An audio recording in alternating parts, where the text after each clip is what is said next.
എന്ന് പറഞ്ഞിട്ട് അവൻ എൻ്റെ ചുണ്ടിൽ അമർത്തി മുത്തി. പിന്നെ അത് കവിളിലേക്കും നെറ്റിയിലേക്കും കണ്ണിലേക്കുമൊക്കെയായി നിർത്താതെ മാറി മാറി ചുംബിച്ചു. എന്നെ ഉടുമ്പ് കണക്കെ കെട്ടിപ്പിടിച്ചു. I miss you Aira. നീ ഇല്ലാത്ത ഈ ഒരു ദിവസം ശരിക്കും ബോറിംഗ് ആയിരുന്നു. എന്നിൽ നിന്ന് എന്തൊക്കെയോ നഷ്ടപ്പെട്ടതുപോലെ. Really badly miss you my queen. ഞാൻ എങ്ങനെയാ പിടിച്ചു നിന്നതെന്ന് എനിക്ക് പോലും അറിയില്ല. നിന്റെ കലവിലയില്ലാതെ എൻ്റെ ലൈഫ് എത്രമാത്രം ശൂന്യമാണെന്ന് ഈ ഒരൊറ്റ ദിവസം കൊണ്ട് ഞാൻ മനസ്സിലാക്കി എന്നൊക്കെ പറഞ്ഞ് അവൻ വീണ്ടും എൻ്റെ മുഖമാകെ ചുംബിച്ചപ്പോൾ അവൻ പറഞ്ഞേ കേട്ട് എനിക്ക് നല്ലോണം സുഖിച്ചെങ്കിലും ഞാൻ അത്ര പെട്ടെന്ന് വിട്ടുകൊടുക്കില്ലെന്ന് ശബ്ദം ചെയ്തുകൊണ്ട് അവനെ തള്ളി മാറ്റി. അയ്യറ, മനപ്പൂർവ്വം എന്നെ ഓഫീസ് വരുന്നെന്ന് ഒഴിവാക്കി കണ്ട പെൺപിള്ളേരൊക്കെ വായി നോക്കി ലേറ്റായി വന്നിട്ട് പറയുന്ന കേട്ടില്ലേ ഐ മിസ് യൂന്ന്. അതേടി, ഞാൻ കണ്ട പെൺപിള്ളേരൊക്കെ വായി നോക്കി നിൽക്കുമായിരുന്നു. ആഹാ, നീ ഇല്ലാത്തതുകൊണ്ട് എന്തോ സുഖമായിരുന്നു എന്നറിയോ. ഇന്ന് എല്ലാ പെൺപിള്ളേരും എൻ്റെ ക്യാബിൽ കയറി നിരങ്ങുമായിരുന്നു പണി എന്ന് കലിപ്പും കൂടി അവൻ പറയുന്ന കേട്ട് എനിക്കാകെ ദേഷ്യം വന്നു. ഞാൻ വെറുതെ തല്ലുകൂടാൻ വേണ്ടി അങ്ങനെയൊക്കെ പറഞ്ഞെന്ന് വെച്ച് കളവൻ്റെ സോപ്പിടുന്നതിന് പകരം എന്നെ മൂപ്പിക്കുന്നു. എന്നാൽ ആ പെൺപിള്ളേരുടെ അടുത്ത് തന്നെ പോയിക്കോടാം ഒരപ്പട്ടി എന്ന് പറഞ്ഞ് അവനെ തള്ളിയിട്ടപ്പോൾ അവനത് താഴേക്ക് പോകുന്നു. അങ്ങനെ തന്നെ വേണം നിനക്ക് എന്ന് പറഞ്ഞ് അവനെ കളിയാക്കിയിട്ട് തിരിഞ്ഞു പോകുന്ന തന്നെ ആ കുരങ്ങൻ കാലിലേക്ക് വള്ളി വെച്ച് താഴെ വീഴ്ത്തി. അമ്മച്ചിയേ എന്ന് നിലവിളിച്ചുകൊണ്ട് കമിഴി നടിച്ച് വീണ ഞാൻ എഴുന്നേൽക്കാൻ വേണ്ടി അവനെ പ്രായിക്കൊണ്ട് ശരിക്കും കിടന്നപ്പോൾ അതാ അവൻ എൻ്റെ രണ്ട് സൈഡിൽ കൈകുത്തി നിർത്തി പുഷപ്പ് എടുക്കാൻ വേണ്ടി കിടക്കുന്ന പൊസിഷനിൽ എൻ്റെ മുകളിൽ കിടന്നിരിക്കുന്നു. എണീക്കട കുരങ്ങ എന്ന് പറഞ്ഞപ്പോൾ അവനൊരു പുഷപ്പ് എടുത്ത് എൻ്റെ കവിളിലേക്ക് ഒരു കിസ് തന്നിട്ട് കുരങ്ങൻ നിന്റെ കെട്ടിയോൻ എന്ന് പറഞ്ഞു. അതെന്നെടാ കുരങ്ങ ഞാൻ പറഞ്ഞു എന്ന് പറഞ്ഞപ്പോൾ വീണ്ടും ഒരു പുഷപ്പ് എടുത്തുകൊണ്ട് എൻ്റെ നെറ്റിയിലേക്ക് കിസ് അടിച്ചു. ആണോ എന്ന് ചോദിച്ചു. ദേ ചെറുക്ക, കളിക്കാണ്ട് മാറിയത്, എനിക്ക് ഉറങ്ങണം, നേരം വിളിക്കാറായി, ഇപ്പം എയർപോർട്ടിൽ പോകാൻ സമയമാവും, കിട്ടുന്ന ചെറിയ ഗ്യാപ്പിലെങ്കിൽ ഞാൻ ഉറങ്ങിക്കോട്ടെ എന്ന് പറഞ്ഞപ്പോഴതാ ആ കോപ്പ് അടുത്ത പുഷപ്പോട് കൂടി താടിയിലേക്ക് കിസ് അടിച്ചു. അതിനെന്താ, ഇവിടെ തന്നെ ഉറങ്ങിക്കോ. ഇവിടെ കുരങ്ങൻ നിനക്ക് കിസ് അടിക്കാതെ മറുപടി അറിയാൻ പറ്റില്ലേ? അവൻ്റെ പുഷപ്പും കിസും വേണേ ഇവിടുന്ന് മാറി നേരം വിളിക്കോളം പുഷപ്പ് എടുത്തോ എന്ന് പറഞ്ഞപ്പോൾ പാക്കരൻ വീണ്ടും പുഷപ്പ് എടുത്തുകൊണ്ട് എൻ്റെ രണ്ട് കണ്ണിലേക്ക് കിസ് അടിച്ചപ്പോൾ അവൻ നീ വരുന്നതിന് മുമ്പ് തന്നെ ഞാൻ അവനെ തള്ളിയിട്ടു. ചോ, ഈ ബുദ്ധിയൊന്നും എനിക്ക് നേരത്തെ തോന്നാഞ്ഞ്. ഇനി ഇവിടെ ആലോചിച്ചിരിക്കാതെ എണീച്ച് പോപ്പെണ്ണേ എന്നെൻ്റെ ഉള്ളിൽ നിന്ന് എൻ്റെ മൈൻഡിലേക്ക് ഇൻഫർമേഷൻ പാസ്സായപ്പോൾ തന്നെ എടിപിടിന്ന് എഴുന്നേറ്റിരുന്നപ്പോൾ തന്നെ അവനും ഡി എന്ന് വിളിച്ചുകൊണ്ട് എഴുന്നേറ്റിരുന്നു. പൊന്നുമോൾ എങ്ങോട്ടാ മുങ്ങാൻ നോക്കുന്നത്? നീ ഇപ്പം ഇവിടുന്ന് എങ്ങോട്ടും പോണ്ട. വൺ ഡേ ഫുള്ള് മിണ്ടാണ്ടിരുന്നതിൻ്റെ കടം ബാക്കിയുണ്ട്. പോരാത്തതിന് ഇനി നാട്ടിലെത്തിയ 2 ഡേയ്സ് ഓഫ് ഡേ ആണ്.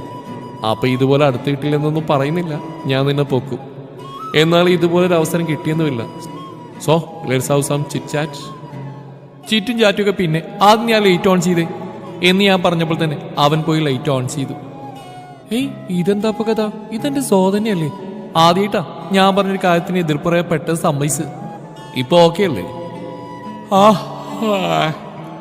കോട്ടുമായിട്ടുണ്ട് ഞാൻ സമ്മതം മൂളി. എനിക്കാണെങ്കിൽ ഉറക്കം വന്നിട്ട് കണ്ണൊന്നും എഴിയുന്നില്ല. ഇന്നലെ നൈറ്റ് ഉറങ്ങിയിരുന്നില്ലല്ലോ. പക്ഷേ സോയോട് സംസാരിച്ചിരിക്കണമെന്നും എൻ്റെ മനസ്സ് പറയുന്നുണ്ട്. സോ പറഞ്ഞ പോലെ ഇന്നലെ ഒരു ദിവസം ഫുള്ള് സംസാരിക്കാതിരുന്നുകൊണ്ട് അതിന്റെ പകരം ഇന്ന് ഫുള്ള് സംസാരിച്ചിരിക്കണമെന്നുണ്ട്. പക്ഷേ നിദ്രാദേവി സമ്മതിക്കും തോന്നില്ല. Aira, you can go now. എന്ത്?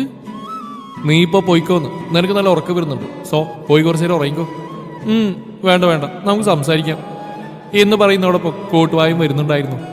എൻ്റെ പുറം കൈ കൊണ്ട് വാപൊത്തിയിട്ട് ഐ ആം ഓക്കെ എന്ന് പറഞ്ഞപ്പോൾ അവൻ ചിരിച്ചോണ്ട് എൻ്റെ തലയിലേക്ക് തലോടി.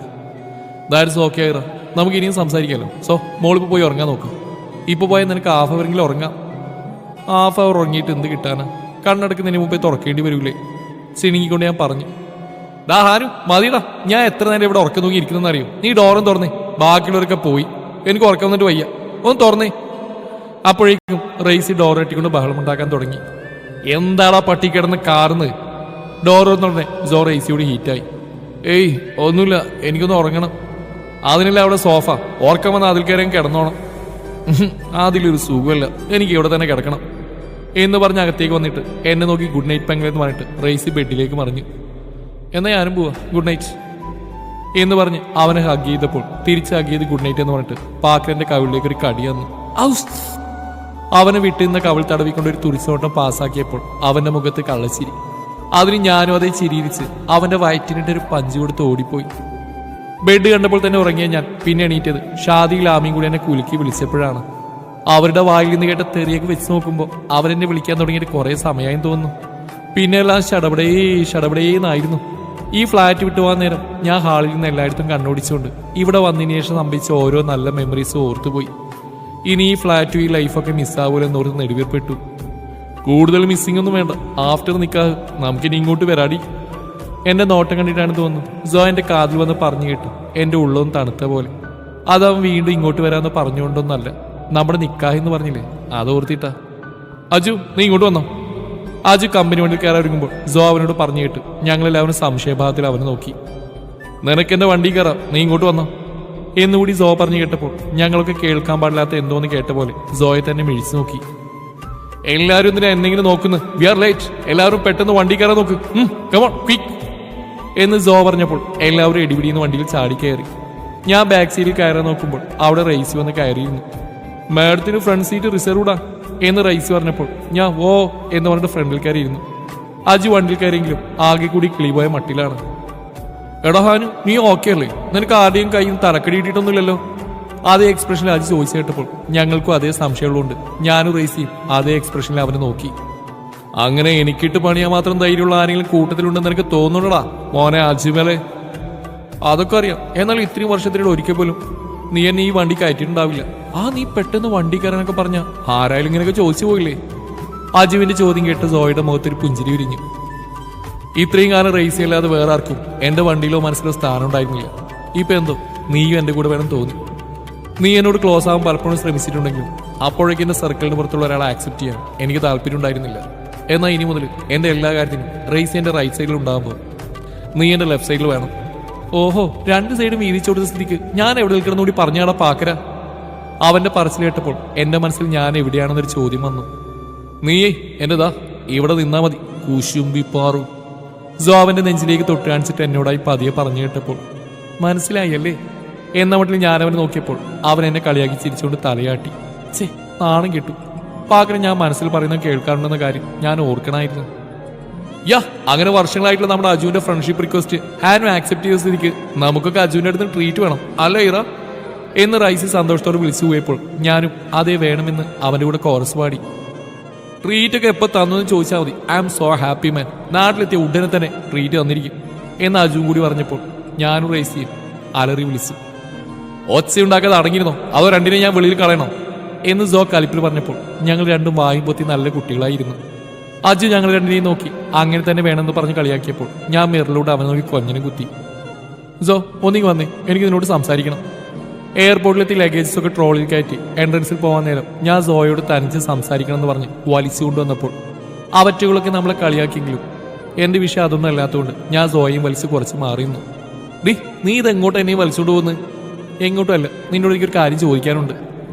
എന്തായിറ ഇത്? ഇതൊരു എയർപോർട്ടല്ലേ, പബ്ലിക്കായിട്ടൊക്കെ ചോദിക്കാന്ന് വെച്ചാ മോശമല്ലേ എന്ന് ഒരുമാതിരി ട്യൂണിൽ പറയുന്നിട്ട് ഞാൻ അവനെ തുറച്ചു നോക്കി. ഏതായാലും നീ ആദ്യമായിട്ട് ചോദിച്ചല്ലേ, എനിക്ക് പിന്നെ പബ്ലിക്കൊന്നും വലിയ കാര്യമില്ല, അതുകൊണ്ട് ഞാൻ നിന്നെ നിരാശപ്പെടുന്നില്ല, തന്നേക്കാം എന്ന് പറഞ്ഞുകൊണ്ട് എന്റെ അടുത്ത് വന്നപ്പോൾ ഞാൻ അവന്റെ നെഞ്ചിനിട്ടൊരു പഞ്ച് കൊടുത്തു. ഓഫ്, എന്നാ കുത്താടി കുരിപ്പ്, എന്റെ നെഞ്ചും കൂടി തകർന്നെന്നാ തോന്നേ. അവൻ നെഞ്ചു നടുവിക്കൊണ്ട് പറഞ്ഞു കിട്ടിയ മുഖം കൂട്ടി. സീരിയസ് ആയിട്ടൊരു കാര്യം പറയുമ്പോൾ ഇങ്ങനെ കൊടിയാൻ നിന്ന ഇതായിരിക്കും അവസ്ഥ എന്ന് പറഞ്ഞ് ഞാൻ എന്റെ മുഷ്ടിയുട്ടി അതിലേക്ക് ഊതിയിട്ട് കാണിച്ചപ്പോൾ അവൻ ചിരിച്ചുകൊണ്ട് തലയാട്ടി. എന്നാ മേഡം പറഞ്ഞാട്ടെ, എന്താണ് മേഡത്തെ പറട്ടുന്ന ആഭ്യന്തര പ്രശ്നം? സോ നീ എന്തിനാ എന്റെ ടിക്കറ്റ് ആദ്യം എടുക്കുന്ന അവൻ പറഞ്ഞപ്പോൾ സമ്മതിച്ചു കൊടുത്ത്? ഇതാണോ നിന്റെ സീരിയസ് മാറ്റർ? ലൈക്ക് സീരിയസ്ലി ഇത് പറയാൻ വേണ്ടിയാണ് നീ വലിയ ബിൽഡപ്പിൽ എന്നെയും കൂടി ഇങ്ങോട്ട് വന്നോക്കെ എന്ന് കളിയാക്കിക്കൊണ്ട് ചോദിക്കുന്നതായിട്ട് എനിക്ക് ദേഷ്യം വന്നു. ഇത് സീരിയസ് മാറ്റർ അല്ലേ? ആസിം അവന്റെ കൂടെ എനിക്ക് വേണ്ടി ടിക്കറ്റ് എടുത്തു, അത് നിന്റെ സമ്മതത്തോടെ. അതിന്റെ അർത്ഥം ഞാൻ അവന്റെ കൂടെ നാട്ടിലെത്തും വരെ സ്പെൻഡ് ചെയ്യാന്നാ. അതൊക്കെ പോട്ടെ, സോ നീ ഉണ്ടാകുമ്പോൾ ഞാൻ അവന്റെ കൂടെ പോകുന്നു, നിനക്ക് സഹിക്കാൻ പറ്റുമോ? അതിനെന്താ, നീ നിന്റെ ഫിയാൻസിയുടെ കൂടെ ട്രാവൽ ചെയ്യുന്നു എന്ന് യാതൊരു കൂസില്ലാവൻ പറയുന്ന കേട്ടു. ഞാൻ ദേഷ്യ അണപ്പലിൽ കടിച്ചു പിടിച്ച് അവനെ തുറിച്ചു നോക്കി. ഓഹോ, അവന്റെ ഫിയാൻസി ആണല്ലേ, ഞാൻ ആ കാര്യം മറന്നുപോയി, ഓർമ്മിച്ചതിന് പെരുത്ത് നന്ദി. ഞാൻ വിചാരിച്ച നീ എന്നെ അവോയ്ഡ് ചെയ്ത് കളിക്കുന്നുണ്ടായിരിക്കും അവനെ ടിക്കറ്റ് എടുക്കാൻ സമ്മതിച്ചെന്ന്. പക്ഷെ നീ ശരിക്കും എന്റെ ഫിയാൻസിലൂടെ അയക്കാൻ റെഡിയാണല്ലേ? ആയിക്കോട്ടെ, ഞാൻ അവന്റെ കൂടെ തന്നെ പോകണം. വാപ്പച്ചിന്റെ ആഗ്രഹം പോലെ അവർക്ക് ഞാൻ കെട്ടിക്കോണം. ആർക്കാ ചെയ്യുന്നത്? ഞാനൊന്ന് അവനോട് സംസാരിക്കുന്ന പോലെ ഇഷ്ടപ്പെടാതെ ദേഷ്യപ്പെട്ട ആളാ ഇപ്പൊ അവന്റെ കൂടെ പോകാൻ പറയുന്നു. അല്ലെങ്കിൽ ആദ്യമൊക്കെ അങ്ങനെ ഉണ്ടാവും, പിന്നെ പിന്നെ നമ്മൾ ആരെങ്കിലും കൂടെ പോയാലെന്താ, പോയില്ലെങ്കിൽ എന്താ? വായി തോന്നി എന്തൊക്കെ വിളിച്ചു പോയിട്ട് അവനൊന്നും മൈൻഡ് പോലും ചെയ്യാതെ ഞാൻ തിരിഞ്ഞടന്നു. ഹേയ് ഐറ, സ്റ്റോപ്പ് ദർ എന്നൊക്കെ അവൻ പിന്നിൽ നിന്ന് വിളിച്ചു പോവെങ്കിലും ഞാൻ അതൊന്നും മൈൻഡാക്കാതെ ബാക്കി ടീംസിന്റെ അടുത്ത് പോയി നിന്നു. അപ്പൊ എന്റെ പുറകിൽ നിന്ന് ഷോൾഡർ ആരോ തട്ടിയപ്പോൾ കിളവൻ സോപ്പിടാൻ വന്നായിരിക്കും അറിയുന്നുണ്ട് ഞാൻ അവന്റെ കൈ തട്ടി മാറ്റി. അപ്പൊ അതാ മറ്റേ സൈഡിലൂടെ ഷോൾഡറിലേക്ക് തട്ടുക. ആ കൈ ഞാൻ തട്ടി മാറ്റിയപ്പോൾ അതാ വീണ്ടും 2 ഭാഗത്തിലൂടെയും തട്ടുന്നു. ഞാൻ പല്ല് കടിച്ചു പിടിച്ചൊന്ന് ശ്വാസം വിട്ടപ്പോൾ ഞങ്ങളുടെ കളി കണ്ട് ബാക്കിയുള്ളവരെല്ലാം കിണിക്കുന്നുണ്ട്. വീണ്ടും അതേപോലെ 2 സൈഡിലൂടെയും തട്ടി വിളിച്ചപ്പോൾ നിനക്ക് എന്താണ് കോപ്പേ വേണ്ടത് എന്ന് കലിപ്പിൽ പറഞ്ഞോട് തിരിഞ്ഞു നോക്കിയപ്പോൾ എന്നെ നോക്കി വിളിച്ചു വിളിക്കുന്ന റെയ്ഹാനെ കണ്ട് എന്റെ കണ്ണുകൾ മിഴിഞ്ഞു. മൈ സൂപ്പർ ലേഡി, നല്ല കലിപ്പിലാണല്ലോ എന്ന് പറഞ്ഞിട്ട് അവൻ എന്നെ ഇടിച്ചു കയറി ഹഗ് ചെയ്തപ്പോൾ ഞാനും പുഞ്ചിരിയോടെ അവനെ ഹഗ് ചെയ്തു. അപ്പോൾ സൈഡിൽ എന്നെ നോക്കി കൈയും കെട്ടി പുരികം പൊക്കി കളിക്കുന്ന സോയെ നോക്കി പുച്ഛിച്ചുകൊണ്ട് മുഖം തിരിച്ചു വെച്ച് റെയ്ഹാന്റെ അടുത്തുനിന്ന് മാറി നിന്നു. റെയ്ഹാൻ, നീ എന്താ ഇവിടെ? വല്ലാത്തൊരു സർപ്രൈസ് ആയി പോയി. എന്റെ സന്തോഷം അടക്കി വെക്കാൻ പറ്റാത്ത പോലെ തുള്ളിച്ചാടിക്കൊണ്ട് പറഞ്ഞപ്പോൾ അവൻ പുഞ്ചിരിച്ചുകൊണ്ട് സോയെ നോക്കി. മിസ്റ്റർ സോഹൻ മാലിക് ഇന്നലെ വിളിച്ച് നാളെ നാട്ടിലേക്ക് പോകണമെന്ന് പറഞ്ഞപ്പോ നിന്നെ കണ്ടൊന്ന് സെൻഡ് ഓഫ് ചെയ്തേക്കാന്ന് വിചാരിച്ചു. ഓ, അപ്പൊ ആ കള്ളപ്പകരം പറഞ്ഞാണല്ലേ? എന്നാലും ഐറ, നീ എന്നോട് പോകുന്നവരൊന്നും പറഞ്ഞുകൂടിയില്ല കേട്ടോ എന്ന് റെയ്ഹാൻ പരിഭവം പറഞ്ഞപ്പോൾ ഞാൻ ഓ എന്ന് പറഞ്ഞ് നാവ് അടിച്ച് തല ചൊറിഞ്ഞപ്പോൾ അവൻ ദാറ്റ്സ് ഓക്കെ ഡിയർ എന്ന് പറഞ്ഞപ്പോൾ ഞാൻ അവനെ നോക്കി വിളിച്ചു. ഏയ് പാർട്ട്ണർ എന്ന് പറഞ്ഞുകൊണ്ട് റേസി അവനെ ഹൈഫൈ കാണിച്ചപ്പോൾ റെയ്ഹാൻ തിരിച്ചും പാർട്ട്ണർ എന്ന് പറഞ്ഞ് ഹൈഫൈ കൊടുത്തു. അപ്പൊ എല്ലാവരും കെട്ടും കെട്ടി പോവാണല്ലേ? ഇനി എപ്പോഴാ നമ്മളൊക്കെ മീറ്റ് ആവുക? നിങ്ങൾ ഇനി അടുത്ത കാലത്തൊന്നും ഇങ്ങോട്ട് വരില്ല അല്ലേ? അപ്പോ പൊന്നുമോ നാട്ടിലേക്ക് വരാൻ പ്ലാനൊന്നുമില്ലേ? ഇവിടെ തന്നെ കൂടാനാണോ പ്ലാൻ? സോ അവനോട് ചോദിച്ചു. ഏയ് അങ്ങനെയൊന്നുമില്ല, ഡാഡിന്റെ തലയിൽ വലിയൊരു ഭാരം വെച്ച് തന്നിരിക്കല്ലേ, അതൊക്കെ സെറ്റ് ആവാണ്ട് നാട്ടിലേക്ക് ഇല്ല മോനെ. അപ്പൊ ബിസിനസ് ഒക്കെ സീരിയസ് ആയി തന്നെ എടുത്തിട്ടുണ്ട് അല്ലേ? യാ മാൻ, ബിസിനസ് ഫീൽഡിൽ വളർന്നു നിൽക്കുന്ന MK ഗ്രൂപ്പ്സിന്റെ അധിപനായ നിന്നെ തോൽപ്പിക്കണമെങ്കിൽ കുറച്ചധികം തന്നെ സീരിയസ് ആയിട്ട് എടുക്കണ്ടേ? സൈറ്റ് അടിച്ച് കാണിച്ചിട്ട് റെയ്ഹാൻ പറയുന്ന കേട്ട് സോ അവന് ഷെയ്ക്കാൻ്റെ കൊടുത്തിട്ട് ഓഹോ കാണാം, ബെസ്റ്റ് ഓഫ് ലക്ക് എന്ന് പറഞ്ഞു. അപ്പൊ friends, have A safe flight. പിന്നെ ഐറ, ഇപ്പൊ പോകുന്ന കാര്യം പറയാൻ മറന്ന പോലെ മാരേജിന് വിളിക്കാൻ മറക്കരുത്. അവള് വിളിച്ചില്ലെങ്കിലും ഞാൻ വിളിക്കൂടാ. അത് നിന്റെ കല്യാണത്തിനല്ലേ, എന്റെ കല്യാണത്തിന് ഞാൻ തന്നെ വിളിക്കണ്ടേ എന്ന് സോയെ നോക്കാതെ ഞാൻ പറഞ്ഞു കേട്ട് റെയ്ഹാൻ നെറ്റി വിളിച്ചു നോക്കി. അതിന് നിങ്ങൾ രണ്ടുപേരല്ലേ കല്യാണം കഴിക്കാൻ പോകുന്നു, പിന്നെന്തിനാ നീ ഇങ്ങനെയൊക്കെ പറയുന്നത്? റെയ്ഹാൻ ചോദിച്ചു. ആര് പറഞ്ഞു? ഞാൻ ഇവനെ നല്ല മാരേജ് ചെയ്യാൻ പോകുന്നു. ആസിമിനെയാ, നിനക്കറിയില്ലേ? അന്ന് ഞാൻ കാണാൻ പോയ ആള്, അവനെ കെട്ടുന്നു. അത് മാത്രമല്ല, ഞാനിപ്പോ അവന്റെ കൂടിയാണ് നാട്ടിലേക്ക് പോകുന്നു. വാട്ട്? ആസിമോ? അപ്പൊ ഞാൻ കഷ്ടപ്പെട്ട് പ്ലാൻ ചെയ്ത് നിങ്ങൾ രണ്ടിനും സെറ്റ് ആക്കിയതൊക്കെ വെറുതെ ആയോ? അതിന് ഭ്രാന്താടാ, നീ അതൊന്നും കാര്യം കണ്ട. സോ പറഞ്ഞു. ഭ്രാന്ത് എന്റെ കുട്ടികൾക്ക്. ആ അതിനെ ഞാനും പറഞ്ഞു. അത് ഞാൻ നിന്റെ കെട്ടികളൊന്നല്ലോ, ആസിമിന്റെയാ. ഇച്ചിരി നാണക്കലർത്തിക്കൊണ്ട് ഞാൻ പറഞ്ഞു കേട്ട് സോ ദേഷ്യം കൊണ്ട് മുഷ്ടിയുരുട്ടി എന്നെ തുറിച്ചു നോക്കി. അതിനെ ഞാൻ പുച്ഛിച്ച് വിട്ടു. ഓ ഗോഡ്, നിങ്ങൾ രണ്ടും നന്നാവില്ലെന്ന് തീരുമാനിച്ച് ഉറപ്പിച്ചതാണ് അല്ലേ? റെയ്ഹാൻ നെറ്റിയൊഴിഞ്ഞോണ്ട് പറഞ്ഞു. ഇതൊന്നും ഈ കാര്യം കണ്ട, കുറച്ച് മുന്നേ വരെ റോമിയോ ജൂലിയറ്റ് പോലെ ഉണ്ടായിരുന്നവരാ ഇപ്പൊ ഇന്ത്യയും പാകിസ്ഥാൻ പോലെ ആയത്. കുറച്ച് കഴിഞ്ഞാൽ വീണ്ടും റോമിയോ ജൂലിയറ്റ് ആയിക്കോളൂ.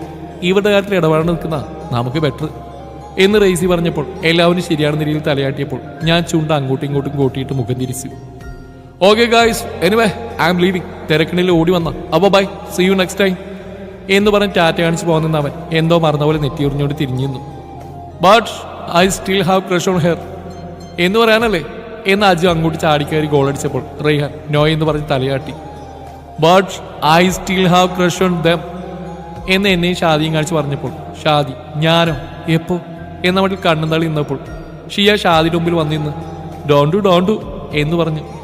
ജസ്റ്റ് കിഡിങ് മാൻ എന്ന് പറഞ്ഞ് തിരിഞ്ഞടക്കുന്നതിനിടയിൽ തിരിഞ്ഞു നോക്കാതെ തന്നെ കൈപ്പൊക്കി ടാറ്റ കാണിക്കുന്നുണ്ട്.